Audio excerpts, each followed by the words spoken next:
Coffee is one of the most consumed beverages in the world, and for good reason. Most people love that quick boost of energy. But why exactly do we find ourselves reaching for a cup every morning, sometimes without even thinking about it?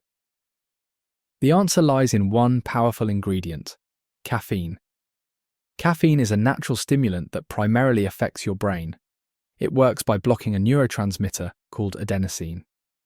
Normally, adenosine builds up in your brain throughout the day, making you feel more tired and ready for sleep. Think of it as your body's natural way of telling you, hey, it's time to rest. But when you drink coffee, the caffeine blocks those adenosine receptors, making you feel awake and alert instead of tired. Now here's the catch: your brain is incredibly adaptive. If you're regularly drinking coffee, your brain starts to produce more adenosine to counteract the effects of caffeine.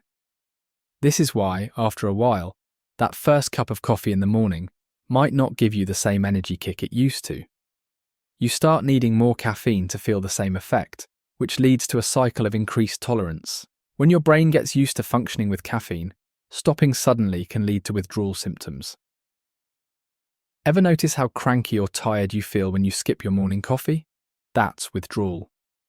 Your brain, now loaded with extra adenosine, goes into overdrive, making you feel groggy, sluggish, and even giving you headaches. This is your body signaling that it's dependent on caffeine, and it's a key reason coffee can become so addictive. Caffeine doesn't just make you feel awake, it also stimulates the release of dopamine, a neurotransmitter that makes you feel happy and satisfied. Dopamine is part of the brain's reward system, and it's the same system that's involved in other forms of addiction, like drugs, sugar, or even social media. When you drink coffee, the small boost of dopamine makes you feel good. It's a subtle high, but over time your brain starts associating coffee with that feeling of happiness and alertness. You may start to crave that feeling, not just the energy boost, and that craving can create a habit that's hard to break. For many, coffee isn't just about the caffeine hit. It becomes a part of a daily routine, or what's called a habit loop. A habit loop has three parts: the cue, the routine, and the reward. In the case of coffee, the cue might be waking up in the morning or feeling tired. The routine is making or buying the coffee, and the reward is feeling more alert and happier. Over time, your brain learns to expect the reward, the caffeine boost and dopamine release, after the routine, drinking the coffee. So, even if you don't feel particularly tired, your brain might still signal you to grab a cup of coffee just because it's part of your daily ritual. While moderate coffee consumption, about 2 to 4 cups a day, is generally considered safe and can even have some health benefits, drinking too much can have negative effects. Excessive caffeine can lead to anxiety, insomnia, and even heart palpitations. And because caffeine is a diuretic, too much of it can lead to dehydration.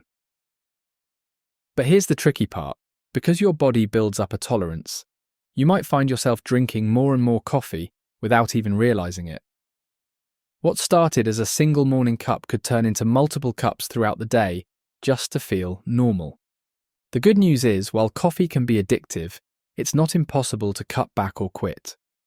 Reducing your coffee intake gradually can help minimize withdrawal symptoms. Switching to decaf or replacing some cups with alternatives like herbal tea can also help ease the transition. The key is to recognize how caffeine affects your body and find healthier ways to boost energy, like getting more sleep or exercising. In short, coffee is addictive because of the way caffeine interacts with your brain. It blocks adenosine, triggers dopamine, and over time, creates a cycle of dependency. It's not just about the caffeine, though.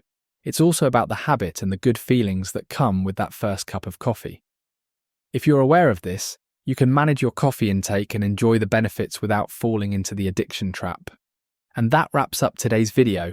If you enjoyed this explanation, make sure to give it a thumbs up and subscribe to The Why Explainer so you don't miss any of our upcoming deep dives into everyday mysteries. Got a topic you're curious about? Drop it in the comments. I'd love to hear your ideas. Did you know the smell of fresh coffee alone can wake up your brain? It's not just about caffeine, but the aroma itself triggers alertness in the brain. Thanks for watching, and I'll see you in the next video.